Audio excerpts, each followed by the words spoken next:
Artinya kalau secara istilah, secara panjangnya, saum adalah menahan diri dari semua yang membatalkan puasa dari sejak terbit fajar sampai terbenam matahari dengan niat-niat tertentu. Artinya ini secara umum, apakah puasanya puasa wajib ataupun puasa sunnah.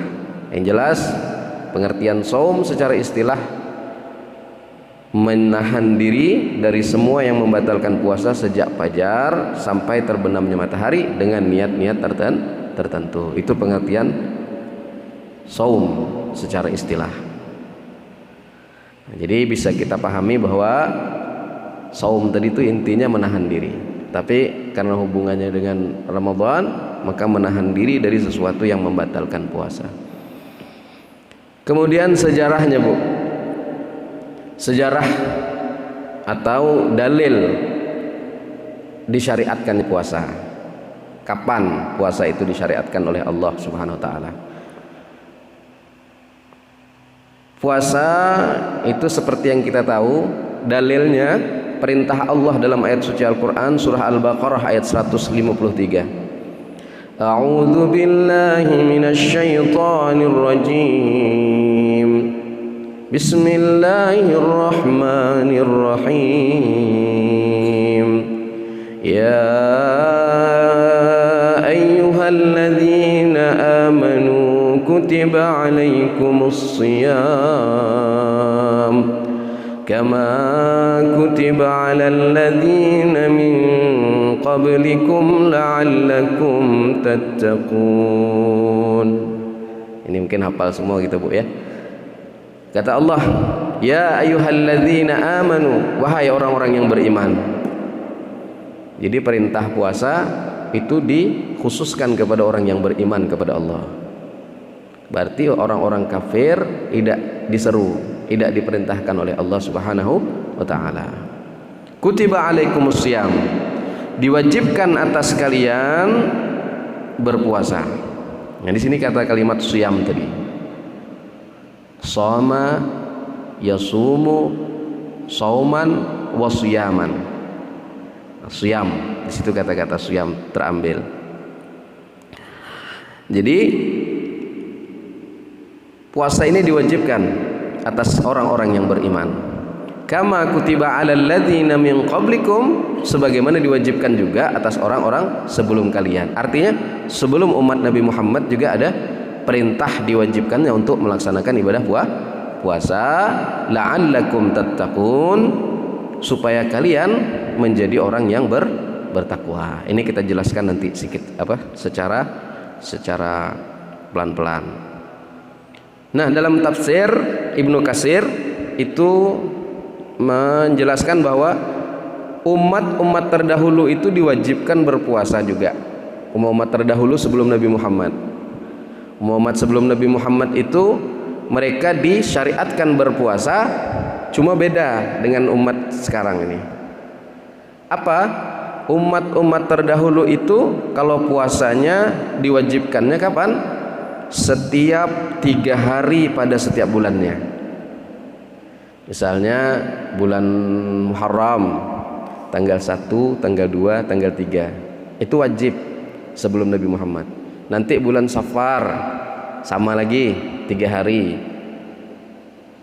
Rabiul Awal, Rabiul Akhir sampai 1 tahun itu setiap bulan itu diwajibkan 3 hari berpuasa. Itu kalau zaman Nabi sebelum Nabi Muhammad sallallahu alaihi wasallam. Jadi gitu cara puasanya.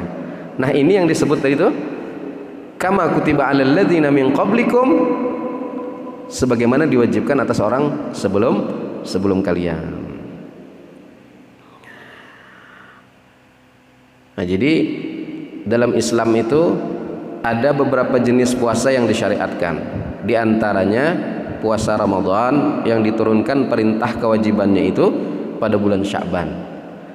Jadi yang tadi ayat tadi, ya ayyuhalladzina amanu kutiba alaikumusiyam, itu kapan turun ayat itu? Pada bulan Sya'ban. Pada bulan Sya'ban, yaitu tahun kedua Nabi hijrah ke Madinah. Berarti tahun kedua Nabi hijrah ke ke Madinah. Nah berarti itu sudah di penghujung sudah tuh.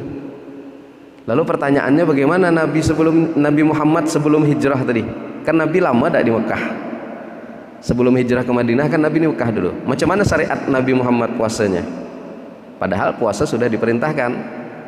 Nabi Muhammad ketika sebelum hijrah itu beliau berpuasa sama seperti nabi-nabi terdahulu. Bagaimana? Dalam sebulan 3 hari.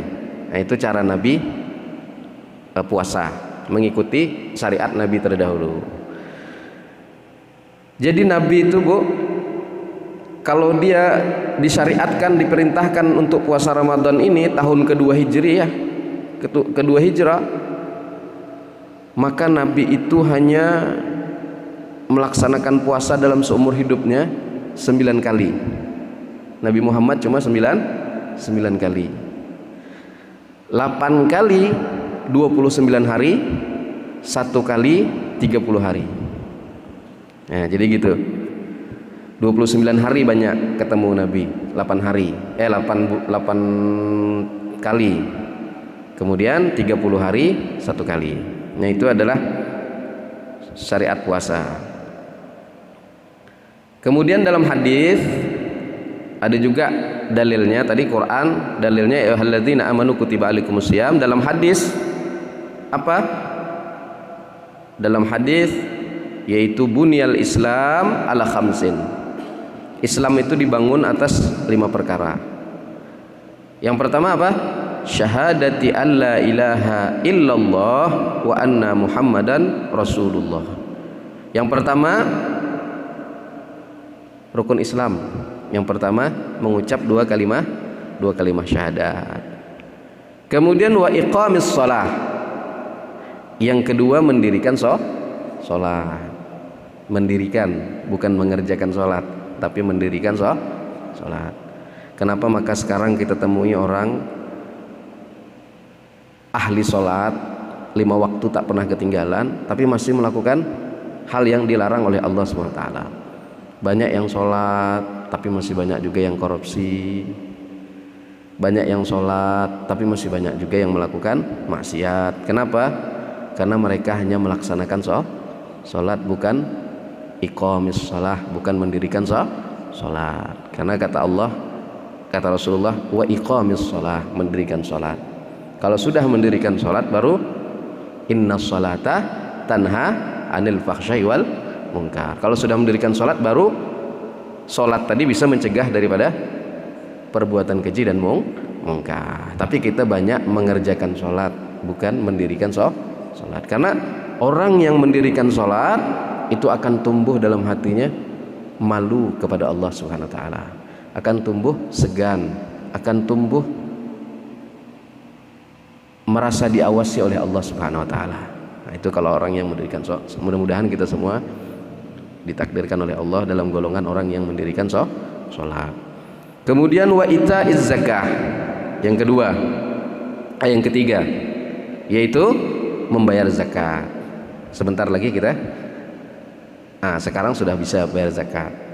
Insyaallah kami di Pondok Pesantren Darul Hijrah buka zakat fitrah. Jadi ibu-ibu yang anaknya atau siapa yang pengen zakat kami persilahkan. Di Pondok Pesantren Darul Hijrah Prat 5. Atau kalau nanti ada yang ingin mengeluarkan zakatnya bisa menghubungi Ibu Sri, baik itu zakat fitrah ataupun zakat mal, kami menerima, nanti ada panitianya. Nah itu zakat fitrah. Zakat ini kita sudah bisa mengeluarkan zakat.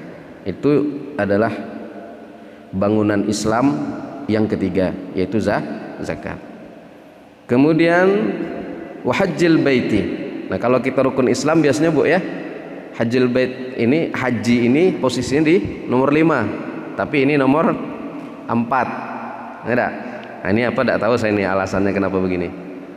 Yang jelas yang keempat di sini adalah naik haji bagi yang mampu. Yang terakhir baru wasaumi Ramadan. Baru yang terakhir adalah berpuasa di bulan Ramadan. Puasa Ramadan ini masuk kepada kategori 5 rukun Islam. Artinya 5 hal yang wajib dilaksanakan orang Islam. Nah, Ada orang bertanya, Ustadz, kalau kami puasa Ramadan tapi kami tidak sholat Ustadz, macam mana tuh Ustadz? Diterima tidak puasa kami? Itu susah jawabnya Bu. Kalau kita jawab tidak diterima, nanti dia tidak puasa.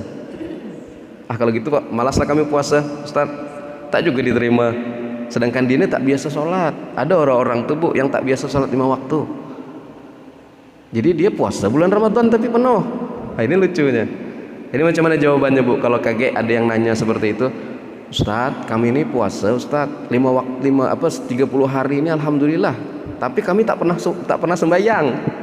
Nah, jawabannya gini Bu. Rukun Islam itu kan ada 5. Syahadat, sholat, zakat, puasa, haji. Sholat itu nilainya 1, karena kuncinya sholat ini nilainya 1. Puasa nilainya 0, zakat nilainya 0, apalagi haji nilainya 0. Kalau kita bikin misalnya bapak ini, siapa bapak atau ibu siapa gitu, bapak ini puasa,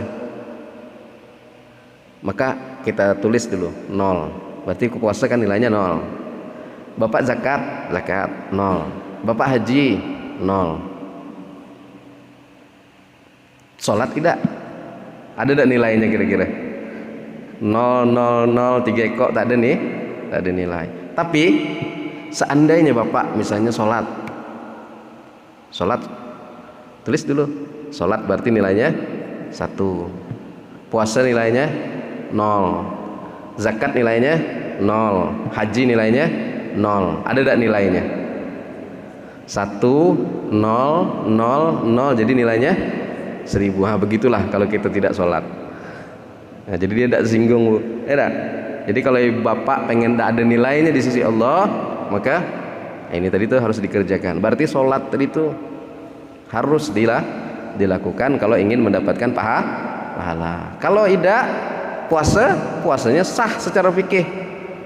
Tak ada aturan fikih kalau dia tak sholat tak sah puasanya, tidak ada. Kalau syarat sahnya, rukunnya lengkap, sah puasanya. Tapi apakah ada nilainya, apakah ada pahalanya? Nah, itu yang jadi masalah. Maka tadi nguraikannya macam gitu. Jadi sholat itu pokok, harus kita kerjakan dulu sebelum ibadah-ibadah yang lain. Nah ini, jadi tadi kembali kepada puasa.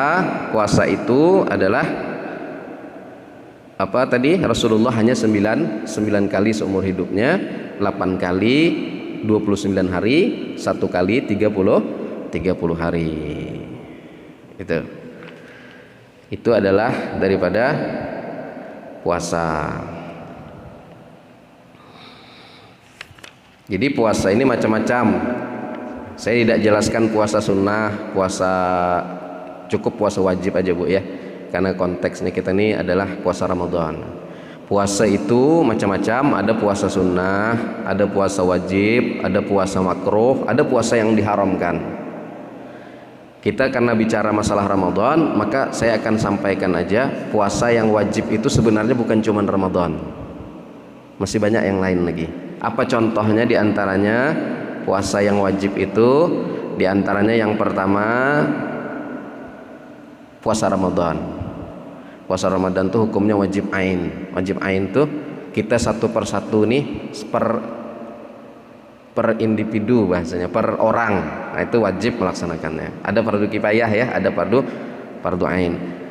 Fardu ain puasa Ramadan wajib kita semua melaksanakannya sesuai perintah Allah dalam surah Al-Baqarah ayat 185. Faman syahida minkumus syahra falyasum, maka barang siapa di antara kamu menyaksikan itu bulan, yaitu bulan Ramadan, maka hendaklah ia berpuasa pada bulan itu. Itu adalah dalil perintah kewajiban bulan Ramadan tadi. Adapun yang Rasulullah perintahnya tadi sama, bunyal Islam ala khamsin tadi. Nah, itu di situ perintah daripada wajibnya puasa Ramadan. Yang pertama puasa wajib itu adalah puasa Ramadan. Yang kedua puasa wajib itu adalah puasa nazar. Puasa nazar itu wajib. Walaupun ibu biasa sudah nih Senin Kamis puasa misalnya. Senin Kamis itu sudah dawam, sudah istiqomah bertahun-tahun Senin Kamis puasa. Tapi ibu ada nazar. Aku nanti kalau diangkat penyakit aku nih sudah berobat kemana-mana. Kalau nanti diangkat penyakit aku, disembuhkan oleh Allah penyakit aku, maka aku bernazar selama 1 bulan setiap hari Senin dan Kamis berpuasa.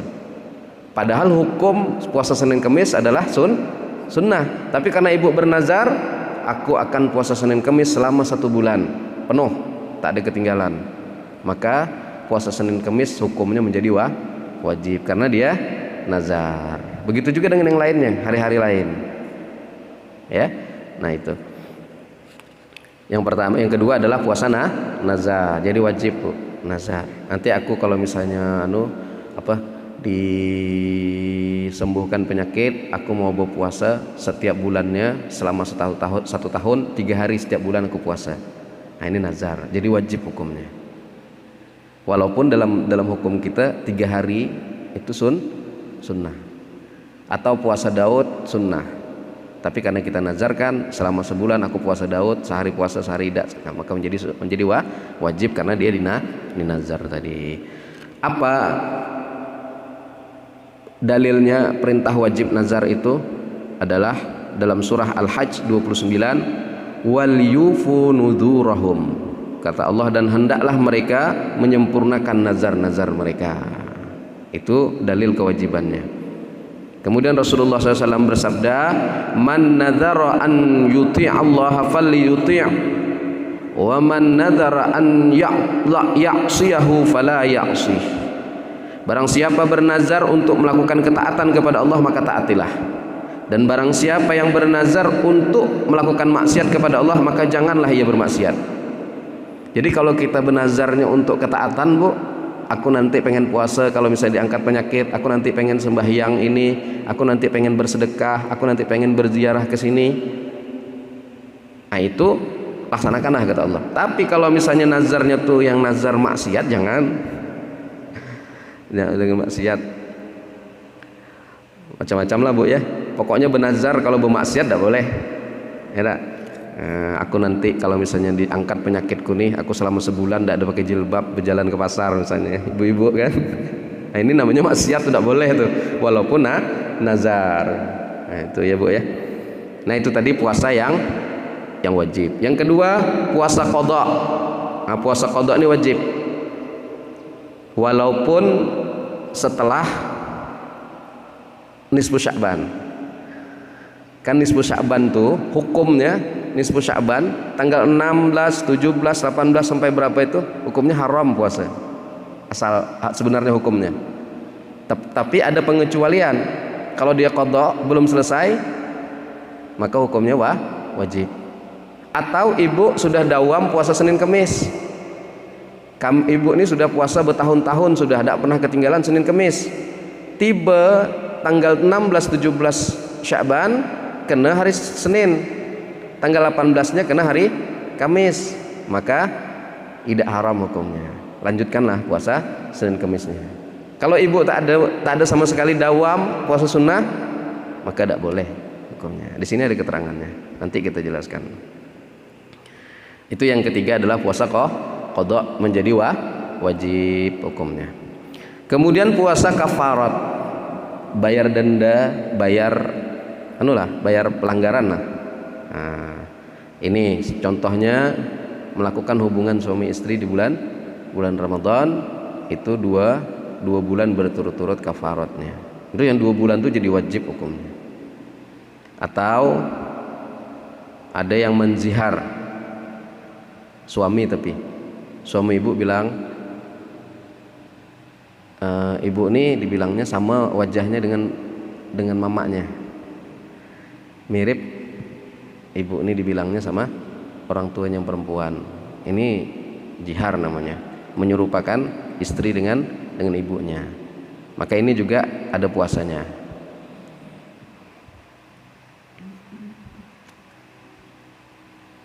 Jadi kafarat itu jadi wajib hukumnya.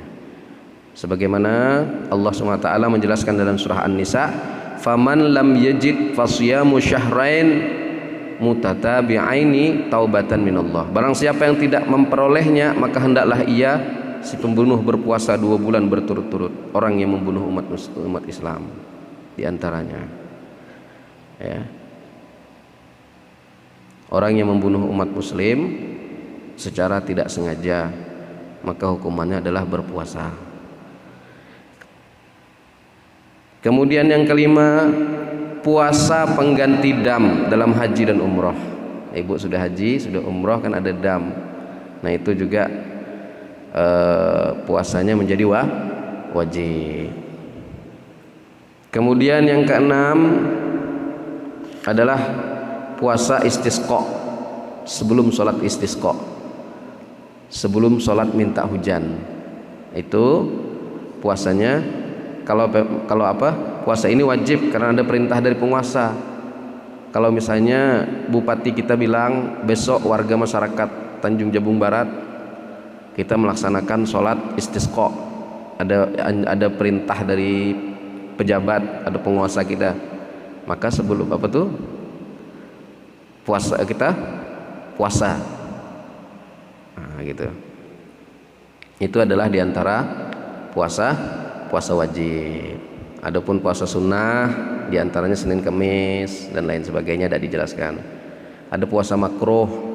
Puasa makruh itu hari Jumat, bahkan hari Sabtu, hari Minggu, kalau tak ada uzur, kalau tak ada hal penting, kecuali bulan Ramadan. Bulan Ramadan tidak dihukumi makruh. Kalau di bulan-bulan lain, hari Jumat itu puasanya hukumnya makruh. Ada puasa haram, mungkin kita tahu juga puasa haram Idul Fitri, Idul Adha, dan tanggal 11, 12, 13 daripada bulan Zulhijjah. Nah itu diantara puasa tadi, Bu. Kemudian keutamaan daripada puasa.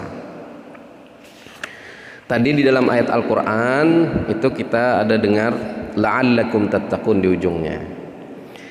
Ya ayyuhalladzina amanu kutiba alaikumussyam kama kutiba alal ladzina min qablikum la'allakum tattaqun. Tujuan pertama dulu, niat kita berpuasa untuk apa? Niat kita berpuasa ternyata di sini adalah supaya kita menjadi orang yang bertakwa kepada Allah SWT. Berarti bukan niatnya itu untuk yang lain, untuk ngirit jajan, belanja. Tapi kalau kita di sini, Bu, ya, belanja lebih banyak daripada hari-hari lain. Walaupun makannya 2 kali sehari, makan dikurangi tidak sehari. Biasa kita 3 kali sehari, ya, Bu, ya. Tapi 2 kali sehari kita bisa 2 kali lipat belanjanya, ya. Jangan berniat tadi itu puasa kita untuk ngirit belanja atau nak nguruskan badan misalnya gitu, untuk diet misalnya. Kalau artis-artis kan dia puasanya kadang-kadang sambil-sambilan. Artis-artis kan dia takut gemuk. Kalau kita tak masalah, Bu, ya. Kalau artis-artis bertambah aja 5 kilo udah sibuk dah dia. Maka puasa ini momen dia nih untuk diet. Nah, jadi kalau kita puasa niat kita untuk supaya nanti berat badan kita dari 80 jadi 70, ini bahaya nih. Berarti bukan la'allakum tattaqun, bukan tujuannya untuk menjadi orang yang bertakwa. Adapun nanti setelah ibu nanti puasa 30 hari, awalnya 80 jadi 60, 20 kilo hilangnya, maka ini bukanlah niat kita. Ini bonus dari Allah Subhanahu wa taala. Adapun itu hitungan kita belanja biasanya sebulan 3 juta, 4 juta habisnya, ternyata sekali puasa cuma 2 juta atau 2,5 juta. Ini bonus dari Allah Subhanahu wa taala. Bukan apa istilahnya, bukan niat kita dari awal gitu. Nah, itu tujuannya adalah la'allakum tattaqun. Kalau dikaji secara tasawufnya, secara ruhaninya, secara batin, hakikat puasa tadi itu zahir kita, badan kita, jasmani kita lapar, lemah badan, lapar, haus. Ustadz lapar dak? Lapar lah juga. Tuan guru kita, kiai-kiai kita lapar dah Ustadz? Lapar lah juga, semua sama lah manusia, Bu, ya. Cuma kadang-kadang kalau kiai-kiai, ustadz-ustadz ini bisa menyembunyikan daripada rasa lemahnya, semangat gitu perasaan. Nah itu aja bedanya. Jadi secara zahir, secara nampak kita lemah, badan kita lemah, perut kosong, lapar. Tapi hakikatnya Bu, rohani kita penuh, rohani kita kenyang. Selama 11 bulan kita sibuk dengan aktivitas dunia, macam-macam masuk dalam perut kita, macam-macam masuk. Rohani kita hakikatnya tuh lapar sebenarnya, karena kita kebanyakan memperturutkan hawa nafsu. Tapi ketika puasa, rohani kita jadi kenyang.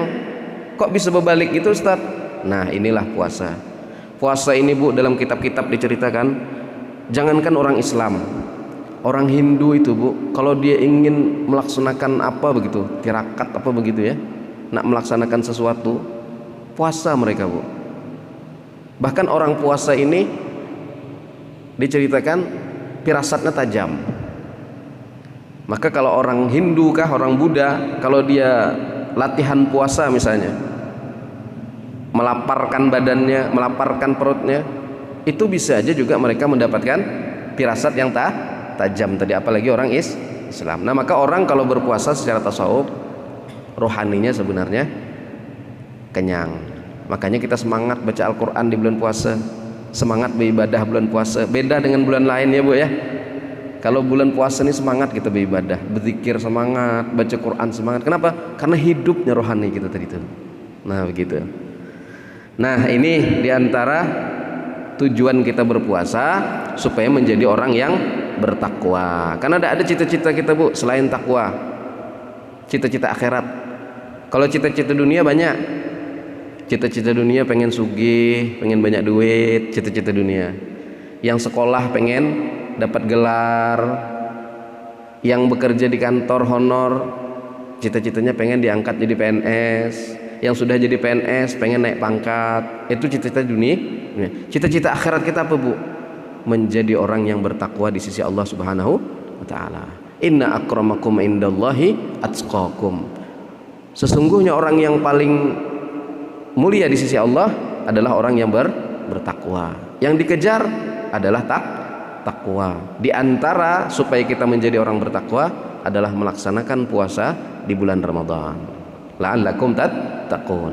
Jadi bukan cuma bulan Ramadan, sebenarnya banyak lagi jalan untuk menjadi orang yang bertakwa. Tapi karena kita ini momennya di bulan Ramadan, waktunya di bulan Ramadan, maka cara untuk mendapatkan takwa adalah diantaranya melaksanakan puasa di bulan Ramadan. Itu diantaranya. Kemudian keutamaan puasa secara umum. Sudah selesai waktunya. Hah? Tahu apa ya? Sedikit lagi Bu ya. Keutamaan puasa. Keutamaan puasa itu adalah menjaga diri. Sebagaimana Allah berfirman dalam surah Al-Ahzab ayat 35, A'udzubillahi minasyaitonir rajim, was-shaimina was-shaimati wal-hafizina furujahum wal-hafizat wad-dzakirina Allaha katsiran wad-dzakirat a'adallahu lahum maghfiratan wa ajran 'azima. Laki-laki dan perempuan yang berpuasa, laki-laki dan perempuan yang menjaga kehormatannya, laki-laki dan perempuan yang menyebut Allah, berzikir, Allah telah menyediakan bagi mereka ampunan dan pahala yang besar. Orang yang berpuasa, laki-laki dan perempuan, laki-laki perempuan yang menjaga kehormatannya, laki-laki dan perempuan yang senang berzikir kepada Allah, maka Allah akan sediakan ampunan yang besar kepada mereka. Ini Bu, kita di Tungkal ini alhamdulillah masih terjaga akidah kita Ahlus Sunnah wal Jamaah. Apalagi kita punya guru besar dulu almarhum Allah yarham Kiai Haji Muhammad Ali bin Syekh Abdul Wahab. Zikirnya hati-hati Bu ya. Kita sekarang banyak berkeliaran di medsos, media sosial, dengar ceramah orang. Apalah berzikir dengan Allah, Allah, Allah tuh. Pernah dengar tak Bu? Zikir Allah, Allah tuh tidak ada manfaat. Tidak ada manfaat katanya. Tak ada menghasilkan apa-apa kecuali diawali dengan kalimat sebelumnya. Astagfirullah, nah, boleh, itu zikir namanya. Subhanallah, boleh, kata mereka. Tapi kalau cuman Allah, Allah aja, itu tidak ada artinya. Ini bahaya nih. Kalau kita kurang ilmu, bisa pengaruh kita. Oh iya betul juga ya. Padahal amaliyah guru-guru kita di sini macam mana? Setiap yang diamalkan pasti ada tuh zikir Allah tuh. Karena kata Rasulullah, tidak akan terjadi hari kiamat ketika di muka bumi ini masih ada orang nyebut Allah, Allah, Allah. Jelas sudah Rasulullah bilang, orang yang berzikir Allah, Allah, Allah, Allah itu menangkis atau menunda datangnya hari kiamat. Hati-hati. Jadi kita ikutlah guru-guru kita ya Bu ya. Nah ini zikir. Orang yang berpuasa, orang yang berzikir, maka mereka akan mendapatkan pahala yang besar. Kemudian kullu hasanatin bi asyri amsalha ila 700 dha'fin illa siyam fahuwali wa ana ajzi bihi. Semua kebaikan itu dikali 10 kali lipat. Wa man jaa bil hasanati falahu asyru amsal